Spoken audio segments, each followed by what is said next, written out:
De saludar al abogado Gabriel Centeno, el abogado del cómo sí en las cosas. Mucho gusto en saludarle. ¿Cómo está? Buenos días, abogado. Judith, ¿qué tal? Muy buenos días, como siempre. Un gran saludo para ti, para Raúl y para todos los radioescuchas de Notirraza. Bueno, un gusto saludarle. Oiga, y para comenzar, abogado, ¿qué son las iniciativas electorales que se discuten en este 2026 y también por qué genera tanta polémica? Bueno, genera mucha polémica porque es un hecho que todos los mexicanos, como ciudadanos, siempre estamos interesados en este tema relacionado con las elecciones. Uh-huh. Hoy existe una propuesta por parte de la Presidencia de la República para reformar todo el sistema político electoral mexicano. Punto nodal, el tema de los plurinominales. Uh-huh. Es decir, existe a través de las declaraciones hechas por el presidente de la Comisión de la Reforma, Pablo Gómez, la posibilidad de modificar esta circunstancia de que los diputados de lista, es decir, aquellos que no hacen campaña, pues sean eliminados. Entonces, en este caso, una de las propuestas que se ha dejado entrever es que sí siga habiendo candidatos plurinominales, sean aquellos que por la bolsa de votos que obtengan, finalmente se pueda establecer el cálculo para que lleguen al Congreso, pero que sí o sí hagan campaña. Mi querido abogado, te saluda Raúl. Oye, hay un tema que preocupa y que ocupa. Primero hay que aclarar que la reforma no se ha presentado, entonces todavía no se sabe a ciencia cierta qué es lo que va a venir, pero pues ya se han estado especulando y se han estado diciendo algunos de los principios que traerá esta reforma. Y uno de ellos preocupa porque habla de la posible desaparición del INE o de que al menos se le quiten muchas facultades. ¿Cómo podría o cómo se daría esto? Ok, como bien dices, existe la postura de la Presidencia de la República a través de la comisión que se creó, y efectivamente, formalmente esto sucedería durante el mes de febrero, una vez que inicie el periodo de sesiones de la Cámara de Diputados. Sin embargo, algunos puntos han sido señalados. La desaparición del INE no, sí la desaparición de los OBLES y de los tribunales electorales locales, que creo que es uno de los puntos igual muy delicados que se va a discutir. Desde luego el INE, su postura es defender la autonomía, lo cual ya la misma Presidenta de la República ha señalado que subsiste, seguirá siendo un órgano constitucional autónomo, es decir, esa parte quedará intocada, pero sí se ha señalado la Presidenta que el sistema hoy, desde la postura de la Presidencia de la República, representa ser un sistema muy caro y oneroso. La postura del INE es que esto no es así, que la democracia no tiene precio y que sí debería de subsistir, o sea, que sí deberían permanecer los institutos electorales locales, lo cual desde mi punto de vista, mi querida Judith, Raúl, atiende al federalismo que nos distingue como país. La organización de las elecciones es un tema muy complejo.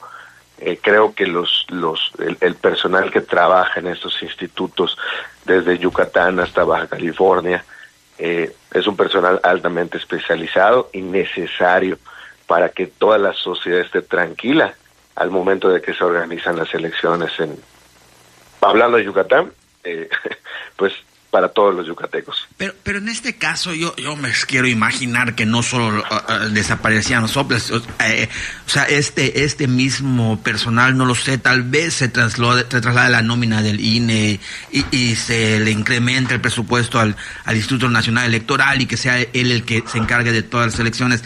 O sea, me quiero imaginar que no solo es decir vamos a quitar a los organismos locales y pues con lo que tiene el INE que trabaje. Pues mira, una vez que se establezca la reforma y cómo quede el documento final, pues finalmente pueden haber muchos impactos presupuestales, y en caso de que sí subsista la desaparición, pues desde luego se advierte pudiera haber un recorte de personal. evidentemente pudiera ser que algunos se incorporen al INE como quede y otros pues desaparezcan, ¿no? Te voy a poner un ejemplo claro. El tema de la fiscalización de los recursos de campaña, hoy por hoy son de competencia exclusiva del INE. Sin embargo, existen ciertas áreas de los institutos electorales locales que apoyan. Esto de desaparecer los OBLES, desde luego desaparecería esa coadyuvancia, ¿no? Por darte un ejemplo. Y de ahí, bueno, pueden haber muchas áreas que desaparezcan en caso de que esto subsista, pero bueno, son de los elementos que aún entrarán a la discusión y a la negociación. Ya algunas fuerzas políticas como el Partido Verde y el Partido del Trabajo han señalado que no están de acuerdo con algunas posturas que se han dejado entrever, ¿no? Hoy hablamos de la reforma en términos de lo que se ha dejado ver en la prensa, ¿no? Formalmente la discusión iniciará en febrero. En febrero ya tendremos un documento final. Bueno, final en términos de lo que van a iniciar la discusión los diputados y los senadores. Y una vez que culmine el proceso, pues finalmente ya sabremos cómo quedará la Constitución y las leyes secundarias para el proceso electoral 2026-2027. Sí, y hablamos del PT y el Verde, que son partidos amigos de la presidencia, son partidos amigos. Ya dijeron que sí están de acuerdo. Morena, y ya como que dieron un pasito para atrás, pero pues no hablemos de los partidos de oposición, PRI, PAN, Movimiento Ciudadano, que pues no han visto nada y no les parece nada, y eso ya es chistoso, porque no me parece. ¿Qué no te parece? Pues no lo sé, lo que vayan a escribir. No lo sé, pero no me parece, de todas maneras. Sí, lo que vayan a escribir no está bien. Oiga, abogado, y bueno, digo, obviamente, y quiero pensar que sí, el INE ya se empezaría a preparar, pero ya para cerrar, ¿podría defenderse el INE o impugnar esta reforma en algún punto en el que diga, pues no, tiene mucho contraste con la Constitución? No, en este caso no. O sea, no procede ningún recurso contra las reformas constitucionales.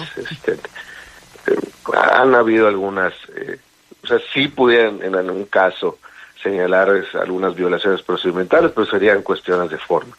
La realidad es que una vez que el Congreso de la Unión determine finalmente cómo queda el documento, así quedará. Esto tiene que quedar a más tardar durante el mes de mayo, porque la misma Constitución señala un tiempo establecido para las reformas constitucionales previas al proceso, así que creo que durante la primera mitad de este 2026 tendremos reforma electoral como quede.